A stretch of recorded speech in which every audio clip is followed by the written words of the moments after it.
This FedGov Today program is sponsored by Maximus. On this edition of FedGov Today with Francis Rose, what's the why behind the latest change to the TSP? We saw that of the percentage of people who were rolling their money out of the TSP, a small percentage of those people said one of the reasons is they'd like to be able to roll into a Roth account. Jim Kaplan of the TSP on FedGov Today in just a moment. Uniting program strategy, advanced technology, process, and execution for a more efficient government. That's Maximus. Every program, every service, every time. That's innovation forward. Learn more at maximus.com/federal. A programming note, the FedGov Today TV will debut at a new time starting this Sunday morning. You can see the new show Sunday morning at 10 o'clock on ABC7 in Washington and on YouTube. The new show is on the American Forces Network several times throughout the weekend. If you record the show and watch it later, make sure you change the recording time to 10 a.m. Sunday morning on ABC7. If you missed the debut, you can watch it on demand on the FedGov Today YouTube channel and on fedgovtoday.com. A big change could be coming to your Thrift Savings Plan account. Good news is you get to choose if you want to change it or not. Jim Kaplan's Director of External Affairs at the TSP. Jim, it's great to talk to you again. The Roth in-plan conversion has rolled out. What are the details, and what should participants know about making this change or not making this change? Welcome. Thank you, and Happy New Year to you too, Francis. Yeah, on January 28th, the Thrift Savings Plan began rolling out Roth in-plan conversions that allows you to convert some of the money in your traditional TSP account into a post-tax Roth account. That means that you are going to pay taxes on it as if it was income here in 2026 when you get to your taxes next year. So the biggest thing to keep in mind is any money you move over, make sure you've kept some money aside in your savings or some other source, because that's going to be taxes next year. And you're going to need to pay that when you file your taxes for this year. That being said, there's some really great calculators that we set up in the TSP at tsp.gov that'll let you look at, if I wanted to convert money, how much is my tax going to be? Does this make sense for me? Based on my income tax rate, based on what my growth is, depending on how many years I'm going to be here. And there's a general one that's available to anybody at tsp.gov. But if you go into your My Account settings, you'll see a personalized calculator that lets you put in your balance and your details and see if it's right for you. The biggest thing here is because it does come with paying a tax burden now, anybody making a major change using the Roth in-plan conversion should really make sure they've talked to a tax advisor to make sure they know whether it's the right move for them. But it is an extra option available to all of our participants, and we're happy that already just in the first few days we saw over 1,000 people a day beginning to take advantage of that.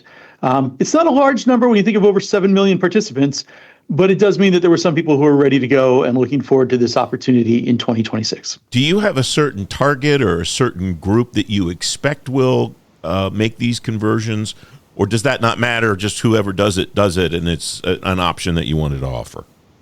Exactly. There's not a target. What we have done in our past surveys that we report at our board meetings is ask people what other options do they want. And so we saw that of the percentage of people who were rolling their money out of the TSP, a small percentage of those people said one of the reasons is they'd like to be able to roll into a Roth account. And so a percentage of a percentage said that this is something they wanted, but it was a significant enough one that we worked over the last year to get that up and running. There's also a great training video that explains how to do it. It's available both in your My Account settings, but also available on our YouTube channel at TSP4Gov, which is the TSP's YouTube page. And you can see exactly the steps you would go through to make such a conversion. We'll put links to all those resources on the show page, fedgovtoday.com, so folks can find them very easily. Jim, what goes into the back end of providing some change like this? Because this is a pretty major change. This is not just a minor thing that you wanted to offer to people. No, exactly. And we actually announced this, if you'll remember, in the winter of 24. So we spent the whole year getting this up and running. So that meant developing how the process would work, making sure that the account settings were done right in our record keeper, developing the two calculators, developing the video, setting up a test environment, testing it thoroughly, making updates and changes, running through everything. We saw initial run-throughs last summer. We saw additional testing in the fall, and that's why we were pretty confident when we ran it out on January 28th that everything would move quickly and smoothly. And so far, knock on wood, our participants so far are seeing that great opportunity now available to them. I note that you're listing the Thrift line as a resource to folks if they have questions about the Roth in-plan conversion. We also talked before we went on the air about the fact that you're getting fewer calls now to the Thrift line because of the other options that people have for receiving information broadly, not just about the Roth conversions to the Thrift Savings Plan. What's driving that, Jim?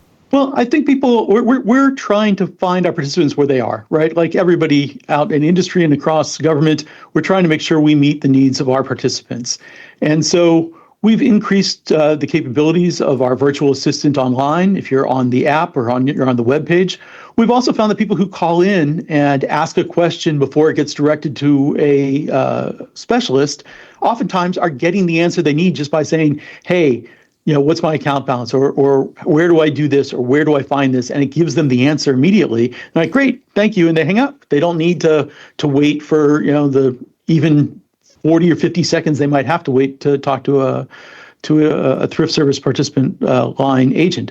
So people are finding different ways to get that information, and we're making sure the information is available to them, whether it's through regular emails, whether it's through the TSP.gov webpage, or whether it's through other communications to just get that information out to our participants. I'm looking at some of the numbers that the Thrift Board saw this month about the Converge update.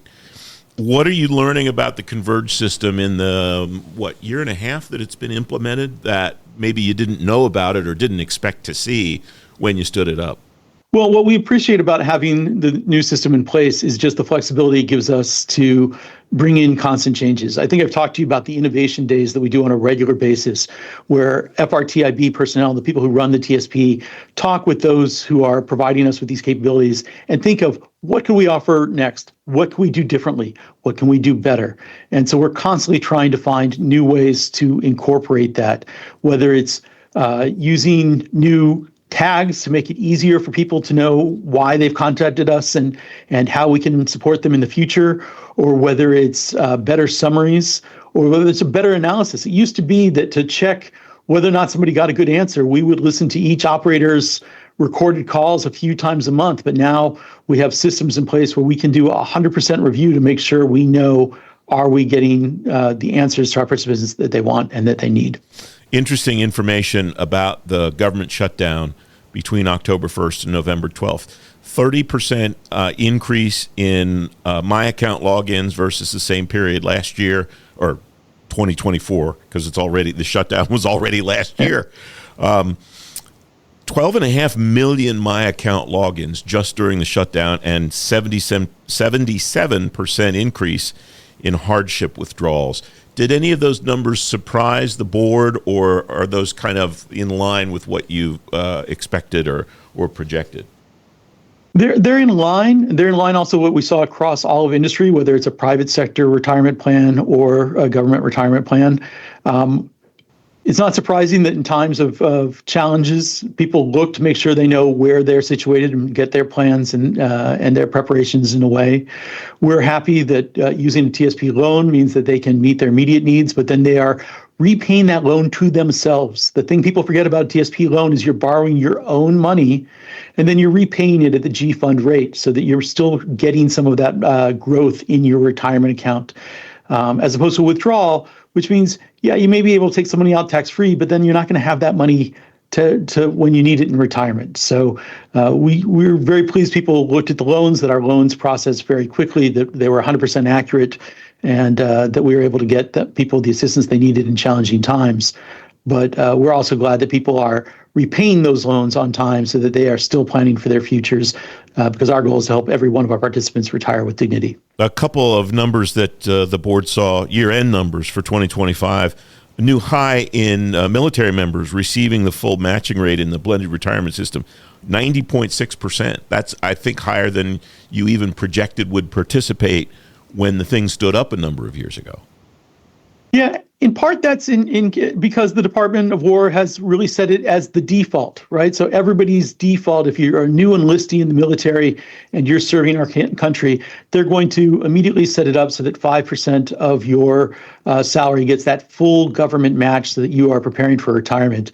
Before blended retirement system was set up, a lot of soldiers and airmen and seamen who only served for a short number of times left their time in the service with no retirement savings established. That was kind of something for them to do later in their career.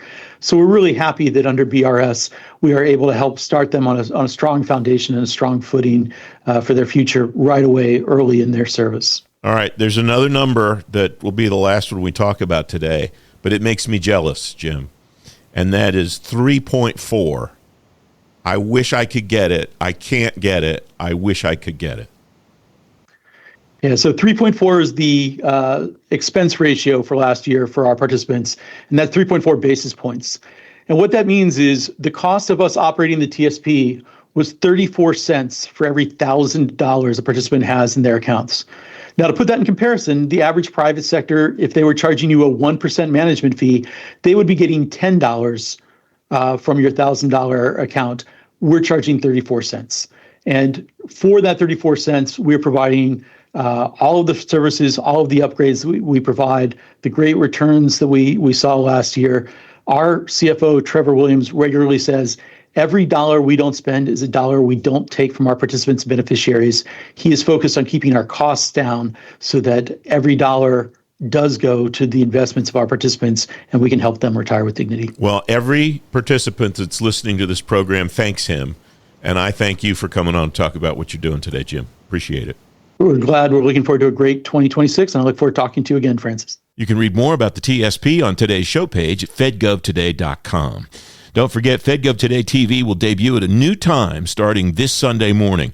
You can see the new show Sunday morning at 10 on ABC 7 in Washington and on YouTube. If you missed the debut, you can watch it on demand on the FedGov Today YouTube channel and on fedgovtoday.com. The next FedGov Today podcast is coming next Tuesday. I'll talk to you then. I'm Francis Rose. Thanks for listening.